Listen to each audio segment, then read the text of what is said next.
Hello everyone, how are you all? My name is Nisha and welcome back to my channel Indian Mom in Canada. If you are new here, please go and subscribe to my channel because I'm going to share a lot of things that moms or parents in Canada coming from India would want to know. And today I'm covering one of those topics which a lot of my friends in India have been asking about, and it is about the daycares in Canada, the childcare system here. So let's begin. Let's try and understand how are childcares different in Canada from India, and why do we need a daycare here, and why is it so important to know about it. So as you all know, Canada is a country where you cannot survive without two incomes in a household. So if both of you are working, where does the child go? The child needs to be sent to a daycare or a childcare setup where the child is taken care of. So you have two types of childcares in Canada. There are licensed daycares and there are unlicensed or non-licensed daycares as well. Non-licensed daycares is not something that I would ever recommend to anybody because there is no accountability and it purely works on trust. Please, whenever you're deciding about a childcare, make sure that that particular daycare is licensed. Those caregivers working at that childcare center are licensed caregivers. They've gone through their certification, they've gone through their course, and they've got a certificate, they've got a license to work as a childcare. Let me tell you, most of the childcares here have a wait list. So it's not easy to find a childcare near your house. And it's not as easy as it may sound. So finding a good childcare is a struggle here in Canada. One, because you need to make sure that the childcare is close to your house or your office. That's primarily because kids here in Canada, for some reason, fall sick a lot as compared to kids in India. One of the reasons is in India, children are exposed to a lot of people since the time they're born. So probably they start developing that immunity early on. But when you have kids in Canada, they are not really exposed to a lot of outside people. So when they first start going to a daycare, that's their first step. That's the first time they step out of the house and they're seeing people and they're meeting people and they're getting in contact with real humans outside of their house. So it's very normal for your kids to fall sick. It's in fact kind of a cycle that goes on. So there'll be like 2 weeks when they're going to be sick, 2 weeks they're going to be fine. And even the doctors say that it is perfectly fine for your kids to fall sick at this time. This is the stage where they start developing immunity, and do not panic about it. And of course, the doctors, they do not give any kind of antibiotics to the kids at this stage. In fact, for any kind of viral or bacterial infection, the doctors would always recommend you to wait until the infection is gone by its own, instead of giving any kind of antibiotics to suppress the infection. So it's all right if you move here and your child starts going to school and you see that a child is falling sick. It's absolutely all right till the 5-day period. So they've got this 5-day period. Within those 5 days, if the child starts feeling better, it's fine. The infection should go by its own. The child is still not okay and is still very uncomfortable, you go for child cares in Canada are 99.9% safe for your child. You do not need to worry about the safety and security of your child because they are under a licensed caregiver. That particular child care center is fully accountable and responsible for the well-being of your child. Let's talk about the food here in the daycares. Unlike in India, there's a concept of baby-led weaning which is strongly encouraged in Canada. I'll tell you a typical scenario what happens while feeding a child in India. So imagine there's this baby, there's this child, there's this toddler who is engaged in some kind of screen. It could be TV, it could be their iPads, or they are listening to some story, or they're playing with their toys, and here comes a hand who is feeding that child. This is one of the most common scenarios in India, unlike here in Canada. So this concept is called forced feeding, or traditional way of feeding in India, and here in Canada it's called force feeding, which is not encouraged, not recommended, and not allowed. So if you have a child here, the child needs to be independent. The child needs to learn how to eat and feed themselves. And the child needs to know the texture of the food, the quantity of the food being served in their plate. The child needs to understand how to eat by themselves, by making all that mess, by throwing food here and there, which is very common. But the child needs to learn to be independent while they're eating and not being fed by an adult. So if your child is going to a daycare, do not expect the caregivers to feed your child. They are going to serve the food to the child, and the child needs to learn how to eat by themselves.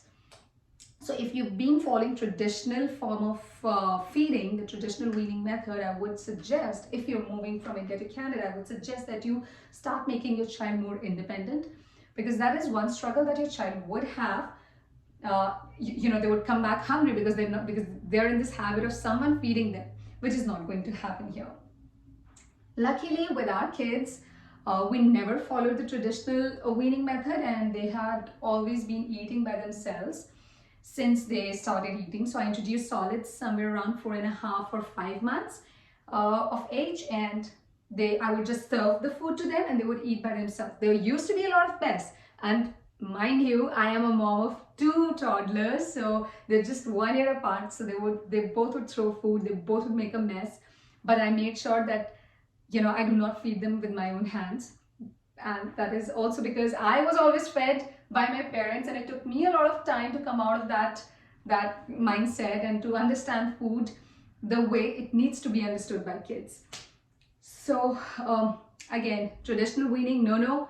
Make sure that your child becomes independent and start to eat by their own, on their own, from their own hands, using their own. To be a proper menu, a balanced food menu that will be given to the parents, that usually gets uploaded every week. Every week they'll have a new menu, and the menu would have the breakfast, AM snacks, lunch, and PM snacks. I'm going to share a sample menu of the daycare where my kids go to, just to give you an idea what kind of food they're being fed. What does the menu look like? It's a weekly menu that gets uploaded every week at the start of every week on Mondays, and that's like a balanced menu which will have fruits, vegetables, it's going to have soups, it's going to have some curry as well, it's going to have cheese, it's going to have some kind of rice or pasta or wraps, stuff like that. So you'll have a look. I'll show you what the menu actually looks like.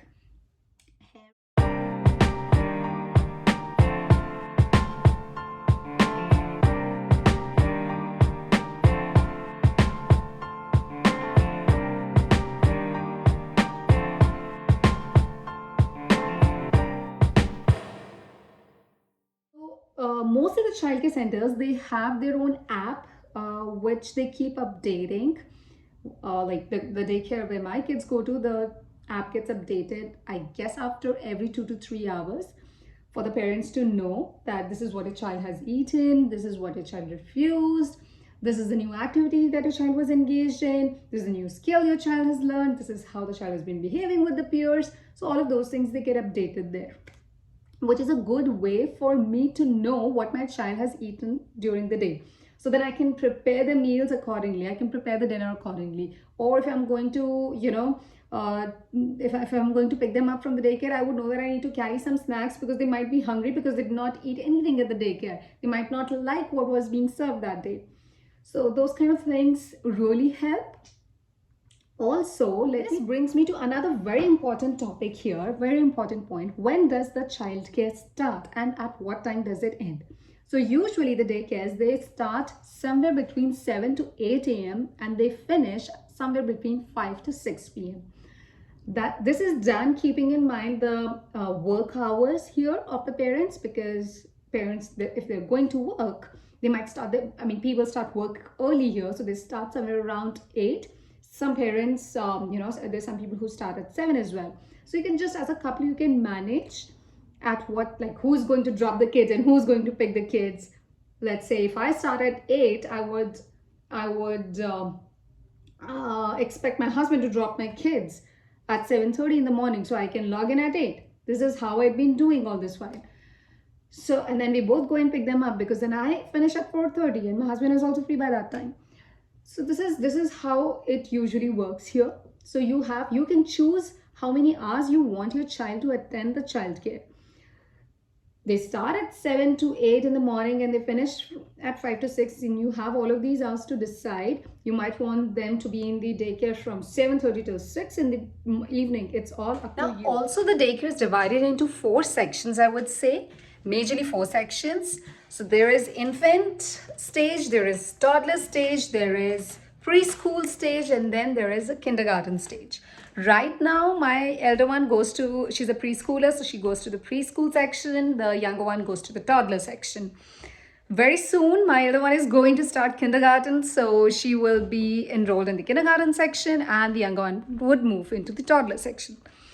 Now, all of these stages, they are as per the age group, and this is done keeping in mind the activities which the kids would be exposed to. So the kind of activities, the indoor-outdoor activities they'll be exposed to, the kind of caregiver they would be assigned. So different caregivers work with different age group of kids. So there are certain caregivers who are really good with infants. There are certain caregivers who are really good with toddlers. So accordingly, your child would attend that section of the childcare.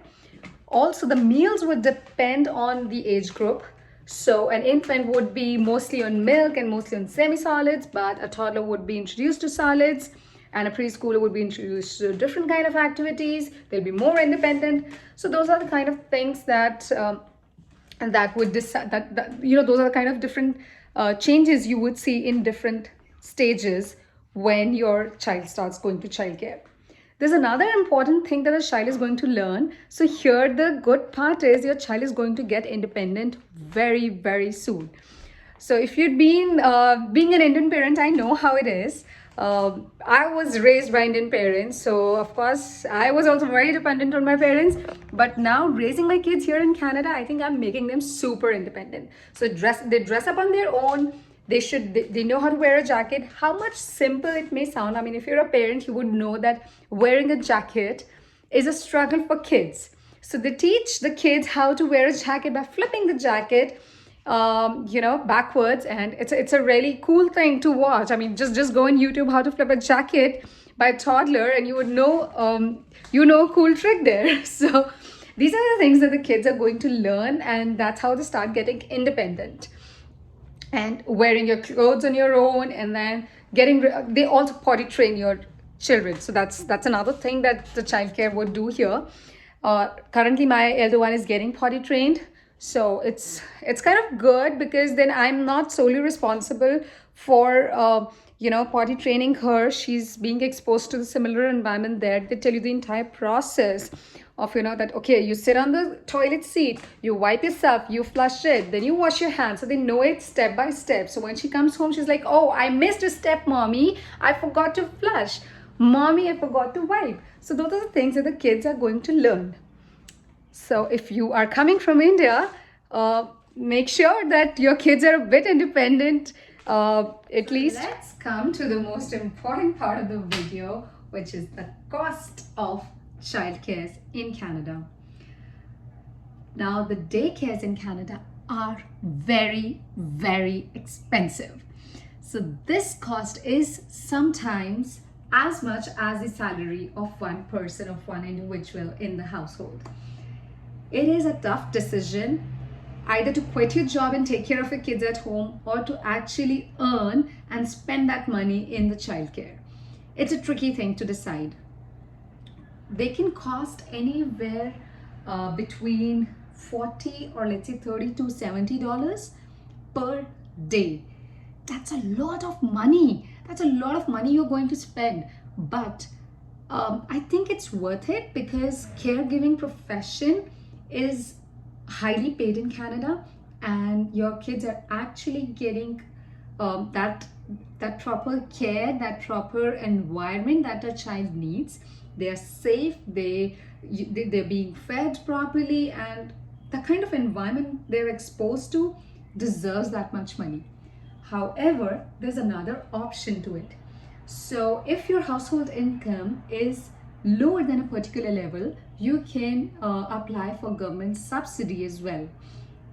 You can check that on the Toronto website, and they can give you the details, but I mean, not everyone's eligible for it. So there has to be, I mean, your household income has to be lower than a particular amount. So if you're earning well, you gotta spend more. That's what Canada does. So if you're earning well, you're earning more, you pay more taxes, your expenditure is more, you pay more everywhere, you don't get any government benefits. If you're earning less, you get all the government benefits. You know what? The good part is the government of Canada has realized that the child care costs a lot to most of the families, and that is refraining a lot of mothers from joining back work after their mat leave. So the government has finally realized that the cost of childcare is a lot and people are not able to afford it. To make it affordable to all the families, they have passed a bill where they have decided that all the childcares would cost $10 per day per child, and this will be irrespective of your family income. I hope this information is correct. Please check this information on the website before you decide on anything. But it's going to take a while for this to settle in the system. So every 6 months or every quarter, I guess, they're trying to lower the cost of the childcare.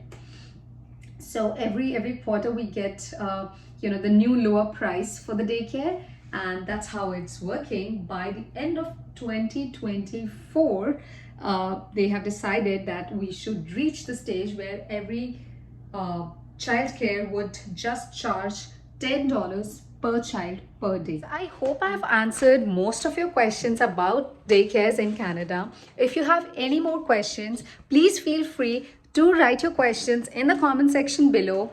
Please don't forget to share this video with all your family and friends. Whoever is trying to immigrate to Canada, whoever has plans to come to Canada with their children, please share this video with them so that they know bits and pieces about what daycare looks like here.